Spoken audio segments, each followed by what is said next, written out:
नमस्कार, यूसीएन के आदिशक्ति विशेष इस खास कार्यक्रम में आप सभी का फिर एक बार स्वागत। दर्शकों, मैं हूं याशिका। नवरात्रि की आप सभी को ढेर सारी शुभकामनाएं। यूं तो सदियों से ये परंपरा चली आ रही है कि पिता का जो बिजनेस होता है वो पुरुष ही संभालते हैं या लड़के ही संभालते हैं, लेकिन कुछ बेटियां ऐसी भी होती है जो अपने पिता के बिजनेस को आगे बढ़ाने के लिए कार्य करती है। तो आज हमारे साथ इस खास चर्चा में है मैत्री डेवलपर्स की रणरागिनियां दीपाशा, बिपाशा और हिताशा। बहुत बहुत स्वागत है मैम हमारे स्टूडियो में आपका। सबसे पहले मैम मैं आपसे ये क्वेश्चन करना चाहूँगी कि ये जो रियल एस्टेट क्षेत्र होता है इसमें ज़्यादातर पुरुष कार्य करते हैं, महिलाएं बहुत कम होती है। तो जब आप इस क्षेत्र में आई तब आपको किन किन परेशानियों का सामना करना पड़ा और क्या क्या चैलेंजेस थे? तो जैसे कि सभी को पता है, रियल एस्टेट में ज़्यादातर आदमी ही हैं, चाहे वो इंडिया में हो या बाहर हो, हर जगह आदमियों का रेशो ज़्यादा है। तो सिर्फ 2% औरतें इंडिया में एग्जीक्यूटिव पोस्ट या सीईओ पोस्ट में हैं। तो वो तो बहुत बड़ा चैलेंज है कि आप एक मेन डोमिनेटेड फील्ड में जा रहे हैं और वहाँ पर आप काम कर रहे हैं। उसके अलावा जितने भी आज भी मैं अगर कोई मीटिंग में जाती हूँ तो एक रूम में मैं एक ही औरत रहती है और बाकी सारे आदमी होते हैं। तो वहाँ पर अपना एक रिप्रेजेंटेशन लाना वो एक बहुत बड़ा चैलेंज था। और उसके अलावा मेरा एज भी एक फैक्टर था कि I was very young and वहाँ पर अपनी बात रखना, so that was also challenging. But then ऐसे बहुत सारी औरतें हैं जो एक्चुअली रियल एस्टेट में काम करती है, जिन्होंने अपना एक एग्जाम्पल सेट किया है। जैसे नरेटको में भी जो हमारे वुमेंस विंग के हेड है मैम, उन्होंने भी एक एग्जाम्पल सेट किया है कि कैसे हम लोग रियल एस्टेट में जेंडर मैटर नहीं करता है, मैटर ये करता है कि आपकी सोच क्या है और आप कितना हार्ड वर्क करना चाहते हो उस फील्ड में। तो मैं यही बोलना चाहूँगी कि अभी भी मैं ये चाहती हूँ कि जैसे अगर मैं एक रूम में एक औरत हूँ, तो अगर मैं अकेली भी हूँ उस रूम में, तो मैं इंस्पायर करूँ किसी को कि मुझे देख के कोई और लड़की आगे आनी चाहिए रियल एस्टेट में। मैम, जैसे कि एग्रीकल्चर फील्ड में आज के युवा आना ज़्यादा पसंद नहीं करते हैं, लेकिन आप फिर भी ये फील्ड में कार्य कर रही है, उसी के साथ साथ आप इंटीरियर डिज़ाइनर भी है, तो क्या कहना चाहोगे? तो मैंने अपना एजुकेशन परस्यू किया है, वो इंटीरियर डिज़ाइनिंग में किया है और साथ में मैंने बिज़नेस मैनेजमेंट भी किया है। 2019 से हम लोग फार्म एग्रीकल्चर में मुझे मेरे फादर ने इंट्रोड्यूस किया फॉर इंट्रोडक्शन, एज इन कि आप खेत, हमारा जो फार्म है वो ऑलरेडी 21 ईयर्स से है, जहाँ पे मेरी दादी संभालती है। तो she was already doing it, तो इसलिए मुझे इतना कुछ आउट ऑफ द प्लेस लगा नहीं एग्रीकल्चर फील्ड में जाते हुए। बट मैं समझ सकती हूँ कि यूथ जो है आज, यानी जो मेरे जनरेशन के, उनके लिए काफ़ी ऑड हो जाता है ये कि अच्छा आप फार्म में काम करते हो, क्या क्या लगाते हो। तो हमारे फार्म पर जैसे मेरी दादी पहले से ऑरेंजेस, सीताफल, जामुन, जाम, ऐसे सारे रीजनल फ्रूट्स करते थे। फिर उसके साथ में मेरे पापा ने स्टार्ट किया सैंडलवुड की स्टडी करना, और उसके 2 साल बाद में फिर मैंने भी मेरे पापा के साथ में ज्वाइन किया फार्मिंग। जैसे इंटीरियर में आपका खुद का कोई ब्रांड है या फिर कोई कंपनी के लिए आप कार्य करती है, खुद की कंपनी के लिए कार्य करती है? जी, मैं इंटीरियर डिज़ाइनिंग या फिर आप सिविल सुपरविजन बोल सकते हैं उसको। मैं हमारे प्रोजेक्ट्स में काम करती हूँ मोस्टली। जो हमारा ग्रीन गोल्ड का प्रोजेक्ट है, वहाँ पे जो क्लब हाउस बना है वहाँ पे मेरा कंस्ट्रक्शन था। उसके बाद में लोक विहार जो है कामठी रोड पे हमारा साइट है मैत्री डेवलपर्स के अंडर में। साथ में जो हमारे ऑफिसेज है, मेरा खुद का फार्म हाउस था। तो ऐसे छोटे छोटे प्रोजेक्ट्स का सुपरविजन प्लस डिज़ाइनिंग कंसल्टेशन, ऐसे मैं काम करती हूँ। मैम, ये तो फैमिली बिजनेस कहा जा सकता है रियल एस्टेट, पर आपने एकदम डिफरेंट फील्ड चूज़ किया है और आप स्किन स्पेशलिस्ट हो। क्या कहना चाहोगे, आप क्या बताना चाहोगे? यानी चाहे तो आप भी इस फील्ड में आ सकती थी, लेकिन आपने फील्ड ही एकदम अलग चूज़ किया। तो बचपन से कैसा था that I was a very hard working child and मैं इंटेलिजेंट भी थी। मैं most of the time top करती थी अपनी क्लास। तो मेरे पेरेंट्स को ऐसा था कि समथिंग कि आप हार्ड वर्किंग भी हो, आप स्मार्ट भी हो, इंटेलिजेंट भी हो, तो परस्यू फॉर समथिंग बिग। अगर आपको इंटरेस्ट है, ऑफ कोर्स उन्होंने ऑप्शन दिया था कि अगर आपको इंटरेस्ट है तो आप हमारे साथ ज्वाइन कर सकते हो। पर मुझे कभी इंटरेस्ट था नहीं कंस्ट्रक्शन में। मुझे हमेशा ऐसा था कि I was a very good dancer also. मैं कथक सीख चुकी हूँ, मैं बूगी वूगी में आ चुकी हूँ। सो मुझे था कि मैं डांसर बनूँ, मैं कुछ ऐसा करूँ डांस में।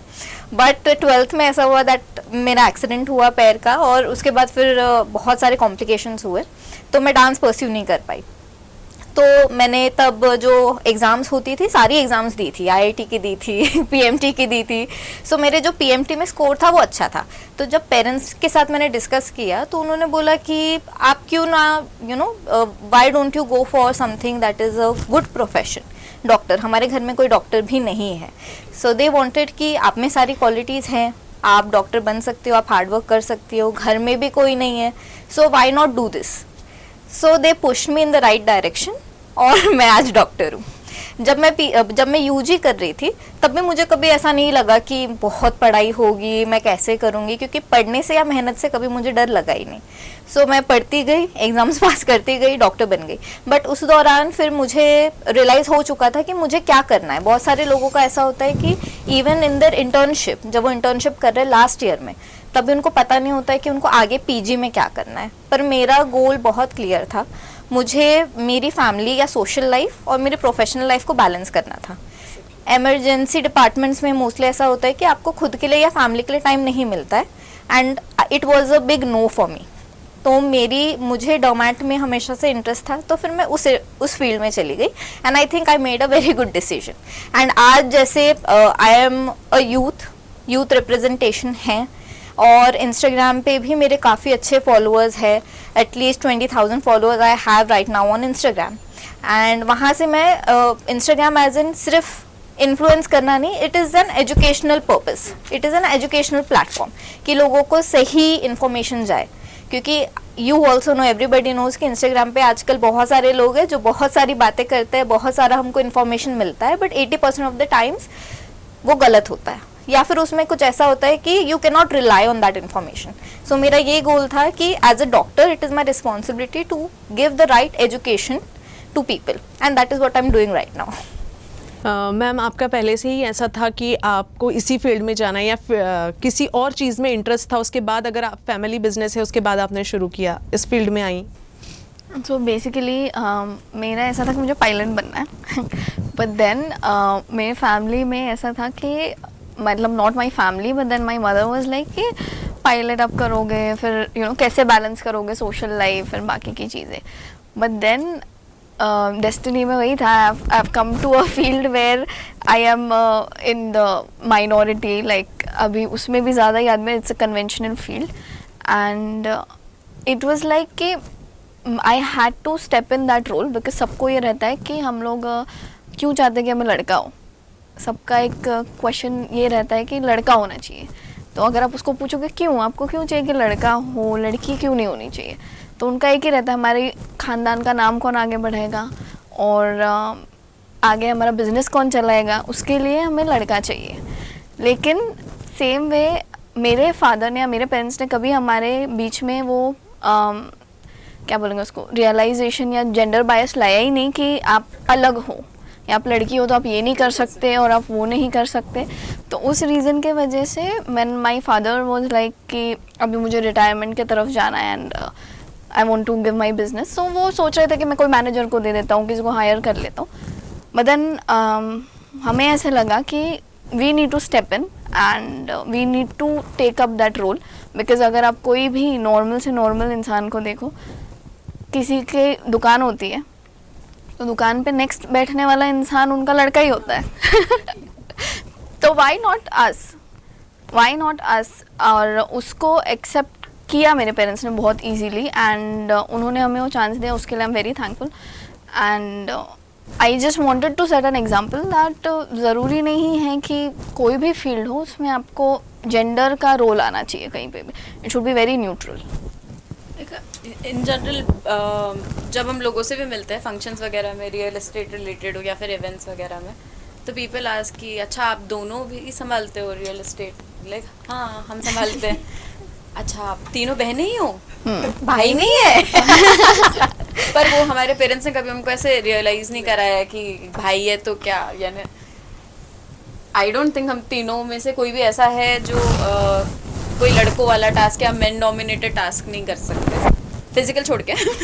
इसलिए तो मैत्री डेवलपर्स इतनी बड़ी मिसाल है आज की महिलाओं के लिए, लड़कियों के लिए, जो अभी भी पुरुषवादी मानसिकता या फिर अभी भी चाहते हैं समाज में कहीं ना कहीं ये चीज़ अभी भी है कि हमको बेटा होना चाहिए, यानी हमारी पीढ़ी को आगे बढ़ाने वाला भी कोई चाहिए, या फिर हमारा इतना बड़ा बिजनेस है तो उसको संभालने के लिए एक बेटा तो ज़रूर चाहिए। 2-2 3-3 लड़कियाँ हो जाती है, उसके बाद भी वो बेटे की इच्छा उनकी कायम रहती है। मैम, आज की नारी शक्ति को अपने पैरों पर खड़े होना कितना ज़रूरी है?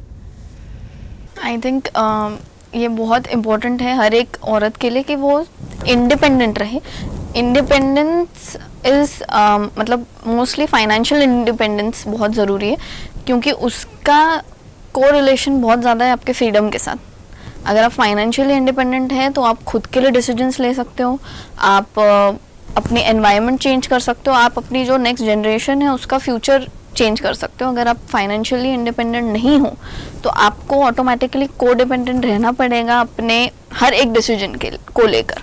सो आई फील कि every girl, every women should work for their own financial independence. Ma'am, आप क्या कहना चाहोगे? I feel the same. हमारे घर पर फाइनेंशियल प्लानिंग को लेके is one of the most important topics. आपकी ग्रोथ फाइनेंशियल आपके प्लानिंग के ऊपर बहुत ज़्यादा डिपेंडेंट होती है, और वो हर एक इंसान के लिए लागू होता है, चाहे वो लड़का हो या लड़की हो। As soon as you start earning और यू लाइक ग्रेजुएशन, आपके ग्रेजुएशन में भी आप इंटर्नशिप करते हो, तो you have to set financial goals कि आप आने वाले 5 साल में 10 साल में क्या करने वाले हो, कौन से पोजीशन पे खुद को देखते हो। और एक बार अगर आप फाइनेंशियल प्लानिंग में आ गए हो, आपने एक्चुअली बेसिक समझ लिया जब फाइनेंशियल प्लानिंग का, लड़कियाँ स्पेशली, तो आपको आपकी खुद की वैल्यू रियलाइज़ हो जाती है, वेर यू सी। और उसके बाद में फिर कॉम्प्रोमाइज़ करना ऑन एनी लेवल बहुत कम हो जाता है। Like it almost comes to 10% कि आप सिर्फ इमरजेंसी में ही कॉम्प्रोमाइज़ करोगे या नेगोशिएट करोगे किसी के साथ में अपनी वैल्यू को लेकर। तो आई फील खुद को वैल्यू करना और खुद को रिस्पेक्ट देना is one of the most important thing that a women should have like keep in mind all the time. Ma'am, आपके क्या विचार?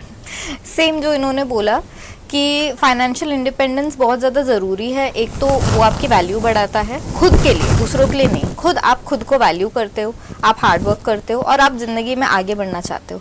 प्लस जो डिसीजंस की बात इन्होंने बोली, बहुत छोटे छोटे डिसीजंस होते हैं लाइफ के जो आपकी लाइफ कम्प्लीटली बदल के रख सकते हैं।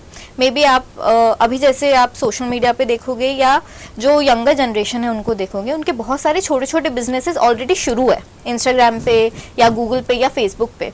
So that is a very good thing. And उसमें कैसा है, जो लड़कियां कॉलेज जा रही हैं या फिर जो पढ़ रही है या फिर ऑलरेडी कोई काम कर रही हैं, उनका छोटा सा बिजनेस है एंड उन्होंने अपना कॉर्पोरेट जॉब या फिर स्टेबल जॉब छोड़ के वो बिजनेस में आए हैं। क्यों? क्योंकि they know they can work hard, उनको पता है उनकी क्या वैल्यू है और उनको उससे फाइनेंशियल इंडिपेंडेंस मिल रहा है। वो किसी के ऊपर डिपेंडेंट नहीं है, तो वो अपने जो डिसीजंस है बहुत आसानी से ले सकते हैं। बहुत सारे फैमिलीज़, वी वो वेरी ब्लेस्ड कि हमको बहुत लिबरल और बहुत अच्छी फैमिली मिली, बट लोगों की फैमिलीज़ भी कुछ कुछ ऐसे होती हैं कि वो आपको कभी कभी आगे नहीं बढ़ने देना चाहती हैं। कभी कभी वो कॉन्शियसली होता है, कभी कभी अनकॉन्शियसली होता है, क्योंकि पेरेंट्स की और बच्चों की सोच कभी कभी मिलती भी नहीं है because of the generational gap. उनको कुछ हमारे डिसीजन समझाना बहुत मुश्किल हो जाता है। So if there comes a point कि आपको चूज़ करना है कि क्या मैं ये डिसीजन के साथ आगे बढ़ सकती हूँ या मैं नहीं बढ़ सकती हूँ। अगर आप आपके पेरेंट्स पे डिपेंडेंट हो या फिर आपके पार्टनर पे या फिर आपके किसी कोई भी इंसान पे अगर आप डिपेंडेंट हो, आप शायद 80% ऑफ द टाइम आप वो स्टेप नहीं लोगे। बट व्हेन यू नो कि आप खुद के लिए अर्न कर सकते हो, खुद के लिए प्रोवाइड कर सकते हो, खुद वैल्यू क्रिएट कर सकते हो, खुद इंडिपेंडेंटली एज एन इंडिविजुअल जी सकते हो, तो आप वो डिसीजन लोगे और मोस्टली वो आपको ग्रोथ प्रोवाइड करेगा। So it is very very important. चूँकि आप सोशल मीडिया इन्फ्लुएंसर भी है, इसलिए ये प्रश्न मैं आपसे करना चाहूँगी, क्योंकि आज के युवा वर्ग जो है वो सोशल मीडिया की तरफ ज़्यादा अट्रैक्ट हो रहे हैं। तो इसका कई तरीके से कई लोग इसका कुछ अच्छी चीज़ों के लिए भी इस्तेमाल करते हैं और कुछ इसका गलत चीज़ों के लिए भी इस्तेमाल करते हैं। तो उनसे आप क्या कहना चाहेंगे? सोशल मीडिया उसका पावर बहुत ज़्यादा है। अभी अगर देखें हम कि एक मोबाइल अगर निकालते हैं कहीं पे, लड़कियों का एग्जांपल लेते हैं, रात है वो कहीं वॉक कर रही है, बहुत सारे ऐसी ब्लॉगर्स है या फिर ऐसे लोग हैं जो सोलो ट्रैवल करते हैं और अगर उनको कोई फॉलो कर रहा है, अगर वो अपना कैमरा निकालते हैं तो वो भाग जाते हैं क्योंकि दे डोंट वांट कि मेरा फेस कैमरे में आए, क्योंकि लोगों को पता चल जाएगा। That is the power of social media. आप खुद को प्रोटेक्ट भी कर सकते हो और आप खुद को प्रमोट भी कर सकते हो। सो अगर आपने वो चीज़ अच्छे से हैंडल की, आपने इन्फॉर्मेशन दी, आपने वैल्यू क्रिएट की, आपने एजुकेशन दिया लोगों को, तो it will help a lot. अभी ऐसा जैसे कोविड में अगर हम लोग एग्जाम्पल ले, कोविड के पहले मेंटल हेल्थ की ज़्यादा कोई बात नहीं करता था। मेंटल हेल्थ क्या होता है लोगों को पता ही नहीं था। अगर आप बोलोगे कि मुझे डिप्रेस्ड लग रहा है या फिर मुझे ना एंजाइटी हो रही है या पैनिक अटैक्स आ रहे हैं, लोगों को ये वर्ड्स पता नहीं थे अपार्ट फ्रॉम डॉक्टर्स मोस्टली या फिर हेल्थ प्रोवाइडर्स। तो कोविड के टाइम जब ऐसा सिचुएशन हुआ कि हम लोग अंदर हैं, हम लोग किसी से मिल नहीं पा रहे हैं, हमारा सोशली फिजिकली कोई कांटेक्ट नहीं है, इट वाज देन कि सोशल मीडिया आपको ऑनलाइन कंसल्टेशन के थ्रू हेल्प किया है, आपको अवेयरनेस के थ्रू हेल्प किया है, and now we are here कि सोशल मीडिया पे आपका बिजनेस भी है, आपका एजुकेशनल पर्पस भी है, हेल्प प्रोवाइडर्स है, सब कुछ है। But there is a very अच्छा चंक है उनका कि वो कुछ नेगेटिव प्रमोट करना चाहते हैं। ठीक है, तो इसके लिए आई थिंक कि अगर रेगुलेशंस आई, गवर्नमेंट के कुछ regulations I, that will help. मेरे फील्ड को लेके मैं बोल सकती हूँ कि अगर हमने कुछ रेगुलेट किया, अगर आपके पास वो डिग्री नहीं है, इफ़ यू नॉट अ डर्मैट, अगर आप आई स्पेशलिस्ट नहीं हो, आप उसकी बात मत करो। अगर आप स्किन एक्सपर्ट नहीं हो, आप प्लीज़ उसकी बात मत करो। जो आपकी एक्सपर्टीज़ है आप उसी में बात कर सकते हो। तो ये जो थोड़ा ब्लंडर होते हैं ना कि हम कुछ भी किसी की भी बात सुन के, क्योंकि इनके इतने फॉलोअर्स है, उनकी बात सुन के हम लोग इन्फ्लुएंस हो जाते हैं, तो वो थोड़ा बंद हो जाएगा। एंड ये हमारी हर एक की इंडिविजुअल रिस्पॉन्सिबिलिटी होती है कि अगर आपको कुछ नेगेटिव बोलना है तो आप मत बोलो ना, जस्ट स्क्रोल और कर दो आगे। अच्छा बोलना है तो अच्छा बोलो, बट अगर कुछ नेगेटिव है, keep on scrolling and go forward. Ma'am, समाज में अगर ऐसा कोई चांस मिला आपको कभी कुछ चीज़ बदलने का, तो आप ऐसी कौन सी चीज़ है जो आप समाज में बदलना चाहोगी, सोसाइटी में चेंज करना चाहोगी? आई थिंक जैसे अभी हम आज का एपिसोड भी है कि it's basically oriented for women, so मुझे ये लगता है कि मैं ये चाहूँगी कि हम लोग जेंडर, वो बहुत डिफ़िकल्ट है करना, लेकिन जो पेट्रियार्की है और जो जेंडर बायस होता है कि ये औरत ये चीज़ नहीं कर सकती, ये जो एक लेबल लग जाता है या फिर एक हम लोग डिफ्रेंशिएशन चालू कर देते हैं कि ये चीज़ ना औरत नहीं कर सकती, ये चीज़ औरत कर सकती है, तो वो चीज़ को हम लोग थोड़ा न्यूट्रलाइज करना चालू करें। ये चेंज मैं चाहूँगी सोसाइटी में, बिकॉज़ औरत और स्त्री नारी एक ऐसी शक्ति है, सिर्फ वो ही दुनिया में क्रिएट कर सकती है, वो ही जन्म दे सकती है, बाकी कोई नहीं दे सकता। तो जो पावर उसमें है औरत में, उसको आप अंडर एस्टिमेट ना करें। और आज से ये अगर हम थोड़ा सा अपना माइंडसेट चेंज करें कि मेरी बेटी या मेरी बहन या मेरी वाइफ मेरे से भी ज़्यादा कुछ कर सकती है, तो डेफिनेटली हम लोग एक सोसाइटी में बहुत बड़ा चेंज लाएंगे। मैम, आप क्या कहना चाहोगे? मैं भी वही कहना चाहूँगी आने वाले फ्यूचर में आई डोंट वांट, लाइक अगर फ्यूचर में मेरे बच्चे हो रहे हैं, मैं नहीं चाहूँगी मेरे जनरेशन वाले लोग आके मुझे पूछ रहे हैं अच्छा आपको 3 ही बेटियाँ हैं बेटा नहीं है। ये वाला पर्सपेक्टिव थोड़ा बदल देना चाहिए। अभी इट्स हाई टाइम, 2023 में हम लोग, तो वो डिफ्रेंसिएशन नहीं होना चाहिए कि आप 3 बहने हो या फिर आप 2 ही भाई हो। वो लाइक मत करो, ये अभी हो गया है कि लड़कों का कुछ एक डेजिग्नेटेड रोल है। अभी लड़के भी वो रोल नहीं निभाना चाहते, कुछ लड़के नहीं निभाना चाहते, वैसे ही है कुछ लड़कियां जो लड़कियों वाला रोल नहीं निभाना चाहती। तो मैं चाहती हूँ दुनिया में हम सबको एक दूसरे को इतनी रिस्पेक्ट देनी चाहिए to be who you are. Ma'am, आप क्या मैसेज? अगर मुझे कुछ चेंज करना है, हमारी सोसाइटी में कुछ चेंज देखना है, तो ऐसे बोलते हैं ना कि औरत ही औरत की सबसे बड़ी दुश्मन होती है, ऐसा बहुत बड़ा स्टेटमेंट लोग बोलते हैं। बट एक्चुअली अगर हम उसको देखें तो बहुत कंट्रोवर्शियल है ये चीज़, क्योंकि अगर हम तीनों बहनें हैं तो लोगों को कभी कभी लगता है कि इनमें बहुत कंपटीशन होगा, ये इससे ज़्यादा गुड लुकिंग है, ये इससे ज़्यादा एजुकेटेड है, ये इससे ज़्यादा हार्ड वर्किंग है। लोग बहुत कंपेयर करने की कोशिश करते हैं, पर वो हम लोगों में कभी आया ही नहीं बीच में, कभी भी नहीं। अगर वो कुछ अचीव कर रही है तो मैं उसके लिए बहुत खुश हूँ। आपकी भी अगर सिस्टर्स होंगी या फिर अगर आपकी मदर होगी, वो कभी नहीं चाहेगी कि आप कुछ ना करें, परसेंटेज कम ही होता है। सो आई थिंक कि ये जो औरत ही औरत की दुश्मन, ऐसा नहीं है। Let women help other women. आपकी जो फीमेल फ्रेंडशिप्स है बहुत इंपॉर्टेंट होती है, क्योंकि अगर आप कोई ऐसा चीज़ है जो आप किसी मेल को बताना चाहो, कभी कभी ऐसा होता है कि वो इमोशनल डेप्थ पे समझ नहीं पाते, आपको आपकी माँ को या सिस्टर को या कोई फीमेल फ्रेंड को बताना पड़ता है कि यार ऐसा हो रहा है, अभी मैं क्या करूँ, एंड मोस्टली वो समझ जाती है. सो आई वॉन्ट कि ये जो टर्म है वो निकल जाए और लड़कियां लड़कियों को पुश करे आगे कि हाँ ठीक है ना, मैंने नहीं किया, तू कर, आगे जा, you can do this. I think that support should be there और हम लोग बहुत आगे बढ़ेंगे उससे. मैम कभी ऐसा हुआ होगा या आपने एक्सपीरियंस लिया होगा अपनी फील्ड में कि यार ये काम है तो ये काम मुझसे नहीं जम पाएगा, या फिर हाँ मैं कर लूँगी, या फिर कोई साथ में होता है अपना कलीग या कोई होते हैं हमारे साथ काम करने वाले, वो लगता है करके यार ये लड़की है, लड़की से नहीं हो पाएगा, ये तो काम पुरुष का है. तो ये चीज़ तो कभी ना कभी आपने अपनी फील्ड में ज़रूर. डेफिनेटली ये तो हम सभी के फील्ड, मतलब it's not about real estate but then हम सभी के साथ हुआ है कभी ना कभी, चाहे वो स्कूल में हो चाहे वो काम में हो. तो डेफिनेटली रियल एस्टेट में बहुत बार वैसी चीज़ें आई है. आई हैव मतलब वो एक सटल तरीका होता है ना बोलने का कि अरे अभी जैसे हम लोग वुमेन्स विंग हो गया रियल एस्टेट का, वहाँ पे बैठ के बात कर रहे हैं तो कोई बोल देगा कि अरे यहाँ पे ना हम वुमेन्स विंग तो बना रहे हैं लेकिन फिर आप ना यहाँ पे मेकअप वेकअप साड़ी वाड़ी की बातें मत करना, ये अपना ऐसा रियल एस्टेट के ऊपर ही फोकस होना चाहिए. तो ऐसे इस तरीके से बोल देते आदमी, या male genders talk about this stereotypically बोल देते, लेकिन वो इफ़ेक्ट हम पे बहुत ज़्यादा करता है कि हम इस बारे में क्यों बात करें, हम जो फील्ड में बैठे हैं, हम जो टेबल पे बैठे हैं, हमें जो अपॉर्चुनिटी मिले हम उसके ही बारे में बात करेंगे. सो ऐसे बहुत बार हुआ है, चैलेंजेस बहुत आए, लेकिन it's all upon your will power कि आप उसको कैसे हैंडल करते हैं. एंड कैसे आप एक, अगर आज हम लोग रियल एस्टेट के एक रूम में बैठे हुए हैं या फिर कोई फील्ड के रूम में बैठे हैं जहाँ सिर्फ आप एक औरत है, तो आप कैसे दूसरों को इंस्पायर करते हैं कि वो आपके साथ बैठने की कैपेबिलिटी बनाएं या फिर माइंडसेट बनाएं कि मुझे भी यहाँ पहुँचना है.